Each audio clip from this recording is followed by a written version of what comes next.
Hello, everybody, and welcome to the Irish NFL show. Here we all are. Well, actually, we're not all here, but say hello to Colin, to Christina, and to Brian. No Mark this week because he's on a mystery trip to America. He might even catch some American football, but more to be revealed on that later. Shout out first to our partners, Cassidy Travel. You can get those packages for playoff games, for Super Bowls, for next year's games. So check out all of their details in our podcast bios after the game, after the show. I feel like I've played a game. All right. In any case, just a couple of quick things up front. Next week, our championship preview show is going to be live from the PointsBet offices.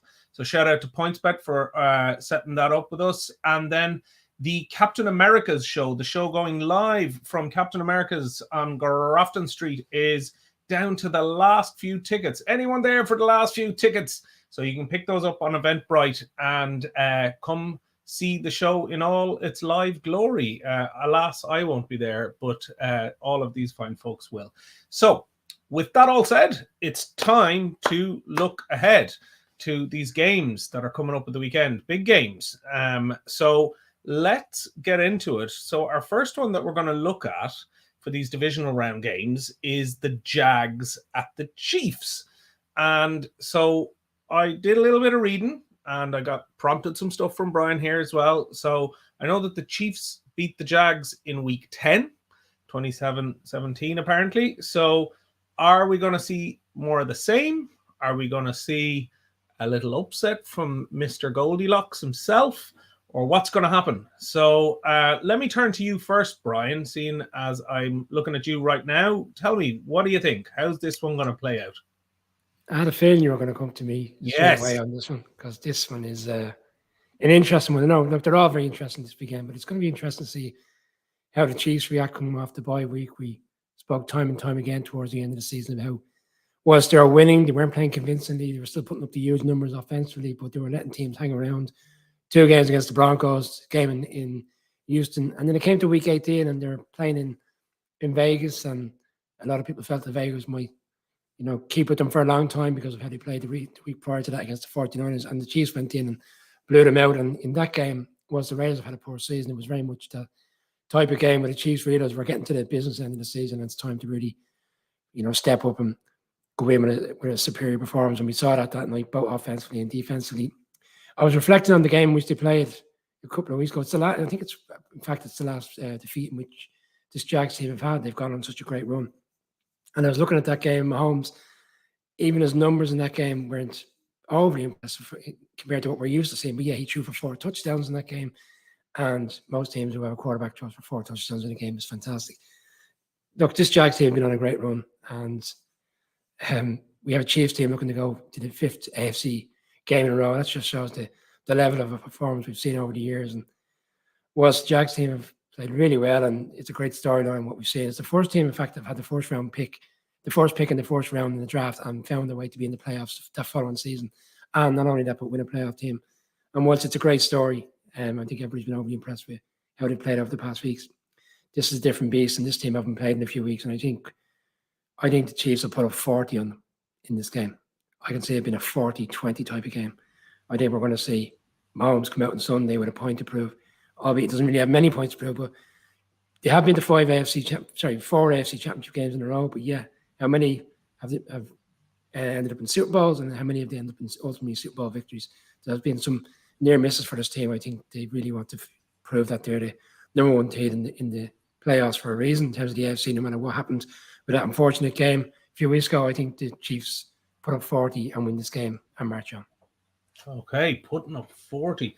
I thought you said Mahomes is going to come out with points rather than a point to prove. I was like, Mahomes can do anything. He can have 17 points and he'll still score 17 touchdowns, like throw for millions of yards. So let's see what happens if he comes out with points, 40 of them or otherwise. Okay, Christina, what about you? What do you make? Do you think Jags are going to upset him, or do you think it's Chiefs all the way? I think it's going to be Chiefs all the way, but I do think the Jags are going to put up a fight. This is their first hunt towards a Super Bowl in a very, very long time, actually in their full franchise history. So I definitely can't see Trevor Lawrence going out without a fight this weekend for sure. But I do think Mahomes is coming back. You know, they want to get the win. They want to go forward. And I think that's the most positive part about it for them. I don't want to see it be a trashing. Like Brian thinks it's going to be a bit of a blowout. I don't think that's going to be the case. But I definitely think that Jacksonville is just refusing to be overlooked in this season. Okay, so Chiefs for you. Colm, are you going with the rest of the crew here, or do you think Goldilocks is going to save the day for the Jags? I think if an upset is to happen this weekend, kind of this could be the game, because there are a couple of factors that play into that. I mean, any of these games could end up being a blowout win at the same time, but a number of factors. Doug Peterson knows Andy Reid. We know Andy Reid is obviously very good coming off a bye, but Doug knows him. He knows his history, he knows his traits, and for that reason, that is something to watch out. Brian mentioned the Week 10 game, and the thing about that was that if that hadn't happened to the D-line, if they hadn't played out of their minds that day, the Chiefs would have lost. The Jags offense matches up quite well against this Chiefs defense, but you have a number of really I suppose like interesting, and we have some interesting things going on with the zooming in and out here, and players will be zooming all over the field on game day, but it's going to be definitely a bit of a chess match. And for me, I suppose that is the intriguing piece. Can the Jags deal with Travis Kelce? They have struggled time and time again throughout the season against opposing tight ends. Travis Kelce is, I think, the best tight end in the league. But at the same time, can the Chiefs defense step up and are they able to stop this Jags offense?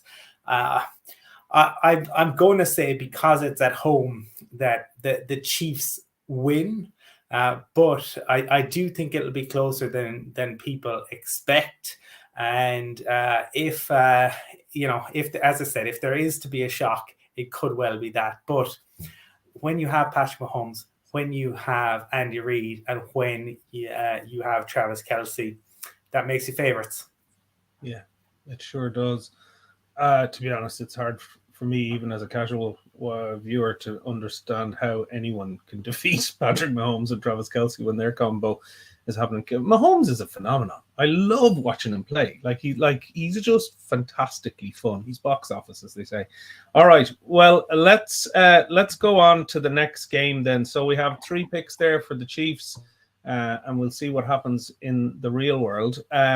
Okay, the next one is the sort of the late night Saturday game, early into Sunday morning for us, that is in Ireland.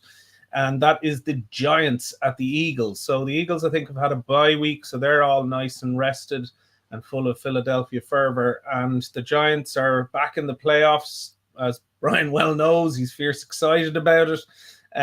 So big rivalry. I know I lived in New York. This was no joke. If the Eagles were playing the Giants or the Jets, it's a big deal. The Jets didn't do a hell of a lot back in my day either. But anyway, that doesn't matter. What we're talking about is this game. So I'm going to come to you, Christina, first and get your take on it.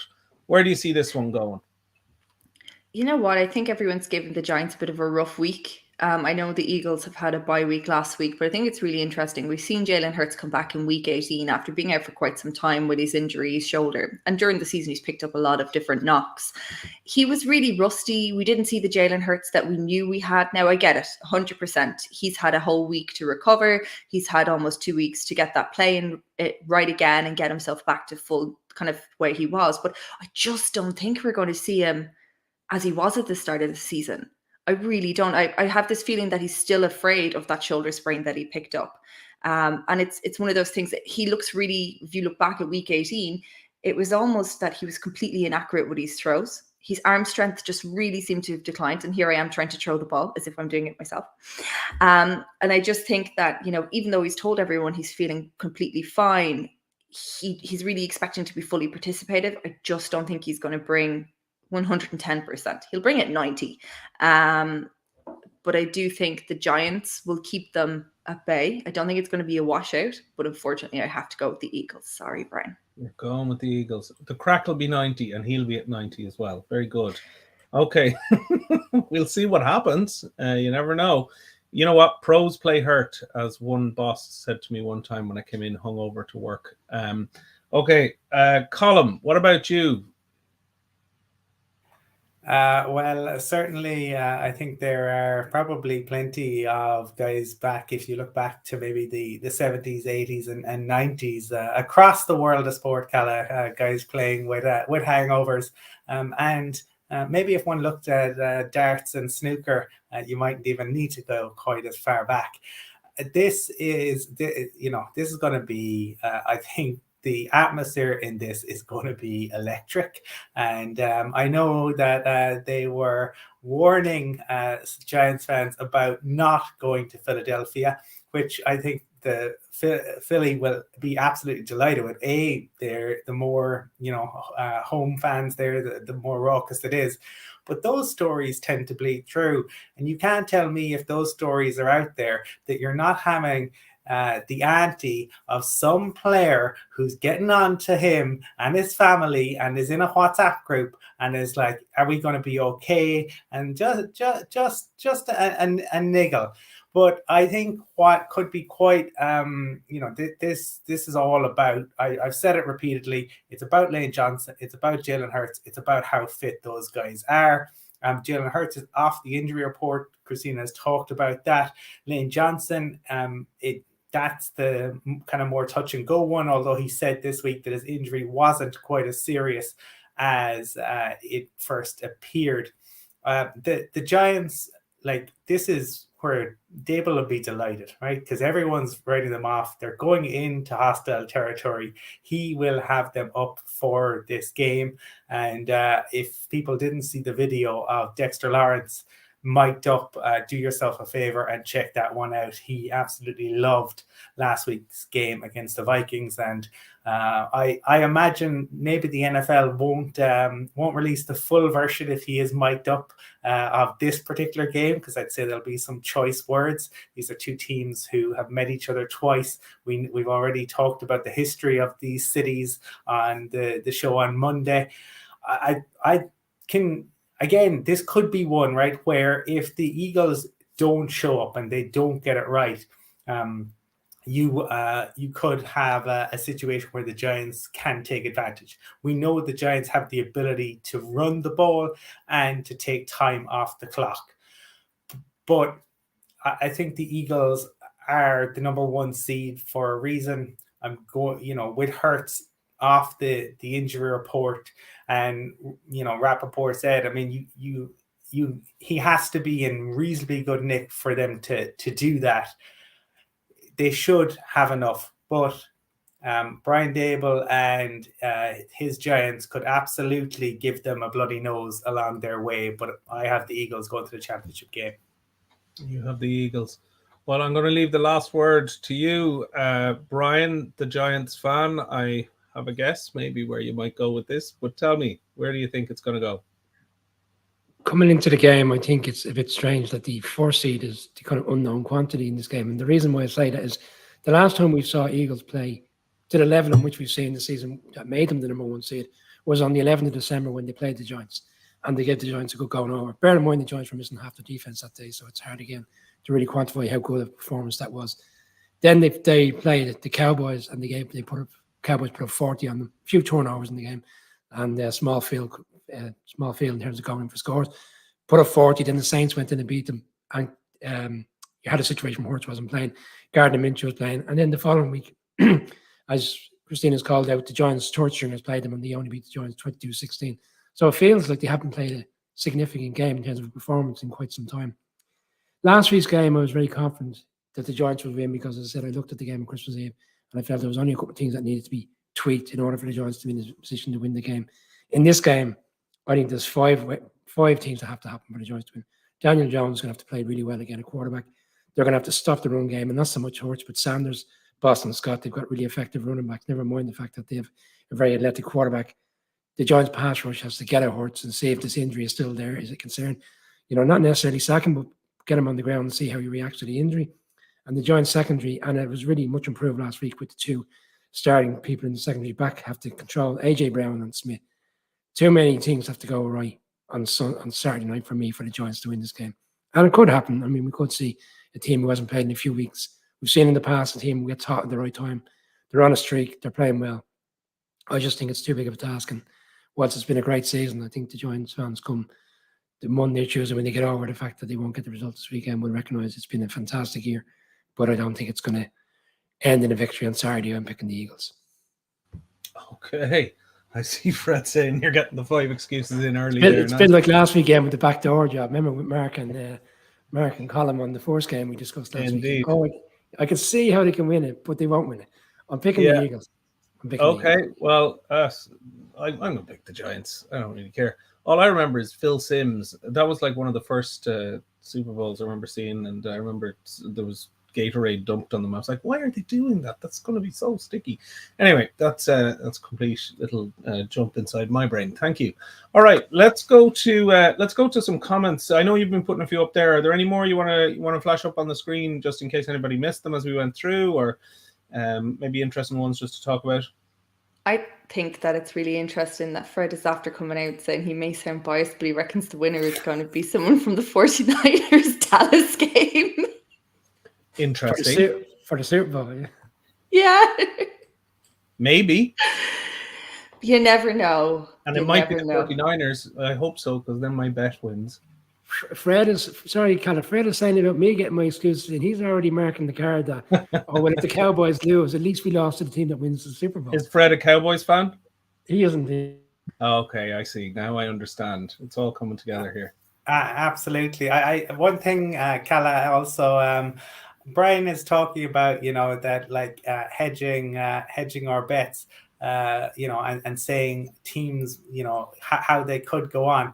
But given how close some of the games were last week, and this is the great thing about the league. So this is the interesting thing that, you don't go into it thinking there is absolutely no way that it's possible for the team to get a win. I mean, even like say the Jags going into Arrowhead, it's going to be exceptionally difficult. It's going to be difficult for the Giants, but would it be a shock if they did it? I don't think I'd be shocked. Would I be surprised? Yeah, but I think that's the intriguing thing about the NFL is, I'm frequently surprised, but I'm rarely shocked after watching it for this long. Yeah, Brian, did you want to come in there? Yeah, I'm kind of doubling down on Colm's point, but if you look at the recent years when it comes to this particular weekend, it's very rare that all 4 favorites win on the weekend in question, divisional round. It's such a competitive weekend, as Colm's rightly called out, and it's very rare we see the 4 favorites win. Somebody somewhere is going to make a mess of it. Yeah, I mean it's cup football. Like, anyone can win. So I mean, that's why I'm picking the Giants, Brian. I'm kind of disappointed in you, in fairness, but that's okay. Be pragmatic about it, and then be excited when they do it. Head over heart, Calla. Head over. Oh yeah. Head over heart. Yeah. Where did that ever get us as fans of sports? Okay. He's got the karaoke machine to go, and the wife has got the divorce papers ready for it when it happens. So we're okay. Okay, right. Noted. All right. Well, we'll move on to the next game, and unless you have any points of clarification there. Okay, so we're going to go on to the Bengals at the Bills. So this is the one that that never happened with the Damar Hamlin situation, but they're coming off of wildcard weekend wins that I would say, I mean, even as a layperson, weren't particularly convincing. They were exciting, but now we have them up against each other here. I think the Bengals are pretty good, and well, so are the Bills for that matter. But anyway, it doesn't really matter what I think. I'll tell you what I'm going to pick later after I've heard all of yours, and I'll go contrarian on it. So let's go over to you first, Colm, this time. I'd love to hear your thoughts on how this one is going to play out. It's going to be a close one, I'd imagine. I mean, I suppose this is where the frustration with injuries come in, because this would be a phenomenal game if both teams were at full strength. But I suppose the worry that I would have for the Bengals is just how beaten up they are, particularly on the O line, and that will make it difficult.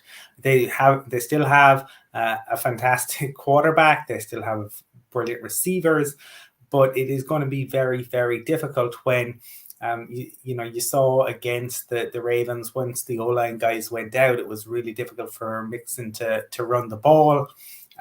Now, anything can happen, and it was interesting to see Eric Weddle, who came in off the street last year and was instrumental to the Rams winning a Super Bowl. I don't think they would have won it if he hadn't come in. He ended up being their green dot, as they call it, Calla. He was the guy who was hearing that the plays coming in and was communicating with the other guys, and to do that off the street is phenomenal. But he was on with Kay Adams, who is a big Bengals fan. He said that they had zero chance.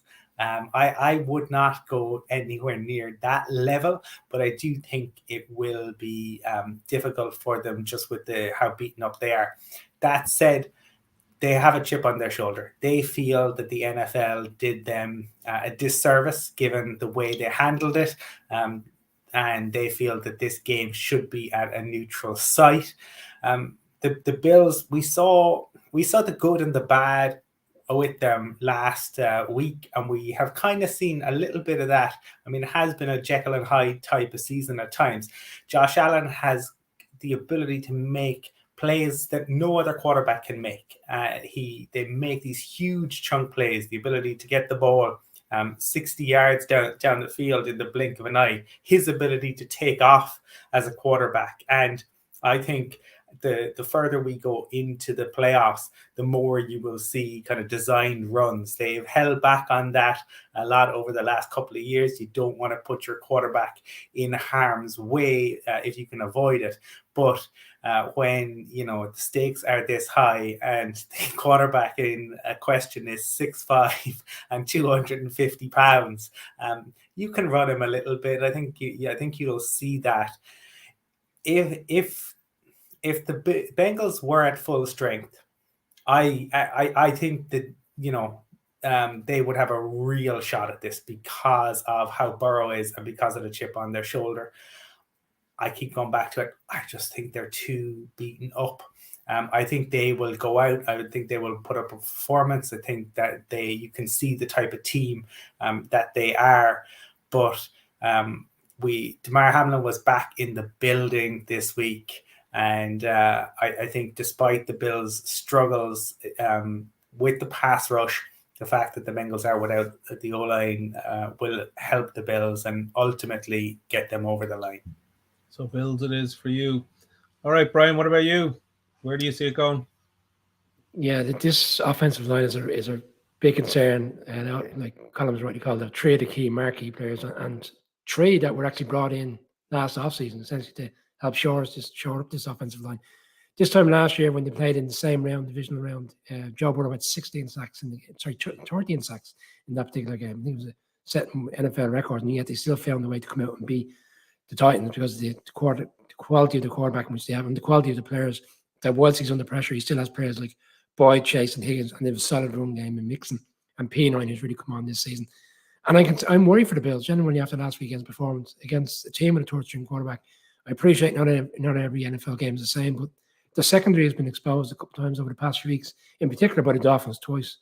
The week prior to Christmas and last weekend.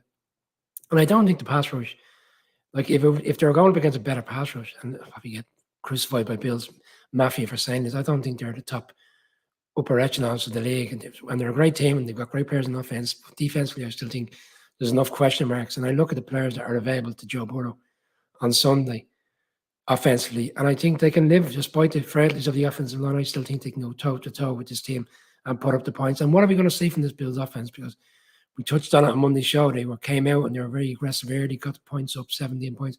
Didn't see much of them again until the fourth quarter. and they had some nice little drives at the end that essentially helped them put the game away. I'm going to go with the shock. I think the Bengals have a point to prove as well. Yeah, Colm's right. He said about the chip on the shoulder over the way in which the league dealt with the situation, and they seem to come out the wrong end of it, having to go on the road this weekend. The Bengals are 9-0 since Halloween. I'm going to say they remain unbeaten since Halloween. Go 10-0 and cause the shock of the weekend. All right. Bengals for the win. And then Christina, last word to you on this one.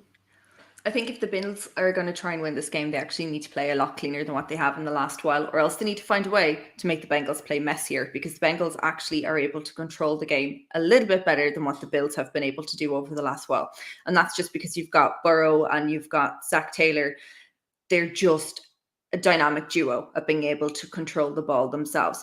Look at Allen's really electrifying. His approach to the game is amazing. His play call, but he could be better for sure. I do think it's going to be a really close game. I think it's going to be very much echoing of what we've seen the last 2 weeks with wildcard weekend.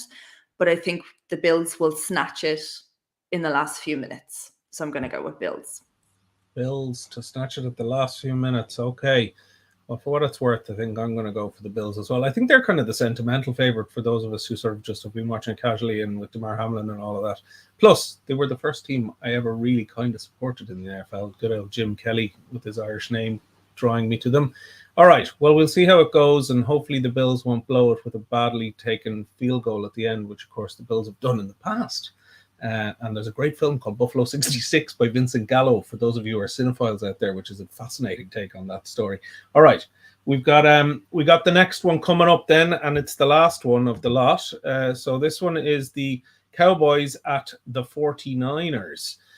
So the Cowboys had a pretty convincing win, and old Tommy Boy is gone, and maybe gone forever. We don't know. He did look a bit sort of like see everybody, but then he always likes to just make a big show and dance for it.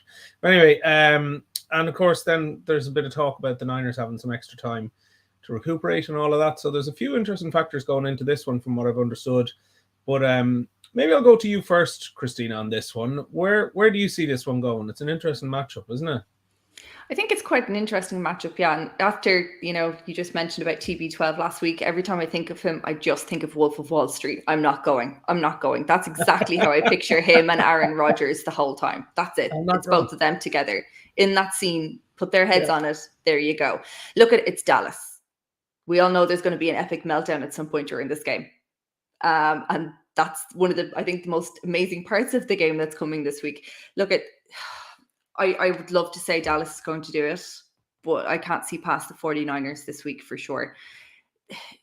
They're just, I don't think they're I think Dallas is quite strong in what they do, but I do think, and again, to use Cullum's term, San Francisco is the bully boys of this league right now. They have been rocking it offensively, defense-wise as well. And we've seen a very strange Dak Prescott this year. He's been very hot and cold. The O-line has been very hot and cold. I think last week's performance was one of the first performances that we've actually seen them go, wow, okay, this is Dallas. They've waited a little bit late in the season to bring this to us, but, they've shown who they are. I definitely think that it's going to be 49ers. I'm not saying it's a washout, but I'd say it's going to be at least a 10-point lead for sure this weekend. Okay, so convincing win for the 49ers. Brian, what about you?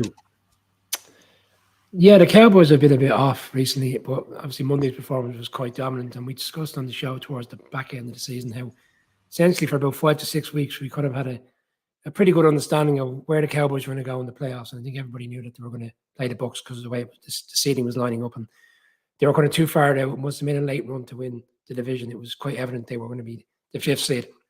And they kind of went off the boil slightly. But part of me was, and we did say in the show, was there a look-ahead scenario where they just knew they're playing the Bucs, the focus was on, let's just make sure we're right for that game. And on Monday, they couldn't have been any better. It was an absolutely fantastic performance from them. 4 touchdowns from Dak Prescott, 1 rushing touchdown. Christina's right. Like you say, he's blown hot and cold, but it was the most dominant performance we've seen from him in quite some time. And interesting enough, was this isn't a betting show. The lowest line of the weekend in terms of the betting odds is this game. Like the bookmakers in Vegas are giving the Cowboys a real shout at winning this game. For me, for the Cowboys to win, they need to turn the ball over and put the 49ers on the back foot, because as much as the 49ers were on the back foot last weekend, they never turned the ball over. They had 500 yards total offense, 24 first downs, but ultimately never turned the ball over once. The Cowboys D can turn the ball over. They have great players in Diggs who can do interceptions. They've got players like Micah Parsons. But I think this will come down to the fourth quarter. I do think it'll be close, but I think the Niners will win. I think they'll just win. I think this one could be the tightest one of the weekend. I really think Cowboys will put up a good account of themselves. But when you've got McCaffrey there that can take the pressure off Brock Purdy, I think he will run them to victory in the fourth quarter, do enough. And I think just the Niners win. Okay, just the Niners. The bell, Christian McCaffrey, long lamented. We miss you, Christian McCaffrey, at the Panthers. Okay, Colm, you close this one out then. Where do you think it's going?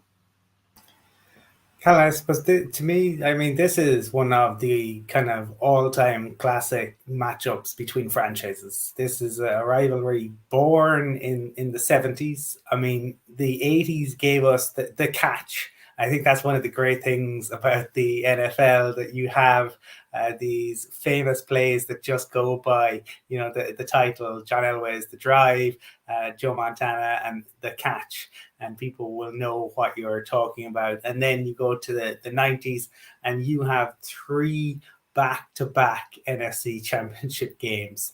And the winner of each of those went on to win the Super Bowl.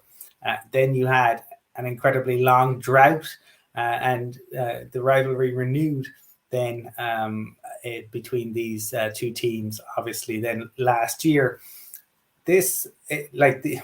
When you just see the color of the uniforms, I think it's going to invoke a lot of memories for people. And I think it has the makings of a really interesting game, because once again, talked earlier about Andy Reid and Doug Peterson and the history they had as coaches and the way in which you get to know people's traits. You have Kyle Shanahan going up against Dan Quinn. And Kyle was obviously offensive coordinator under Dan Quinn in Atlanta. They went to a Super Bowl. They infamously blew the largest lead in Super Bowl history. And, when Kyle left and went to the 49ers, Dan Quinn, it began to dip, and then his last couple of seasons were just nowhere near where they had been, and he ended up losing his job. He's rebuilt his reputation with the Cowboys. Cowboys have been really strong defensively over the past couple of years, but they're going up against a really fantastic 49ers team. And it's not just, I mean, we've talked about the players, and Christina and Brian have talked about some of the players and the stacked roster that the 49ers have, but it's also the stacked coaching staff. I mean, this is I keep referring to it because it is so amazing. They lost Robert Saleh. He goes to the Jets. He was doing a phenomenal job as DC. DeMeco Ryans come in. They actually get better. Mike McDaniel goes to the Dolphins. We can see the way in which Mike McDaniel can scheme. We saw it throughout the year. Obviously, the Dolphins had injuries, but we saw it even last week. They don't miss a beat, right? Kyle Shanahan ends up on QB3. He's still able to scheme. I mean, the coaching is incredible. And so I expect the Cowboys to want to put up a big performance. I think Micah Parsons is capable of it, and I think they will run them close. But ultimately, the coaching, said it before, said it across sports. The coach is the most important person in any building.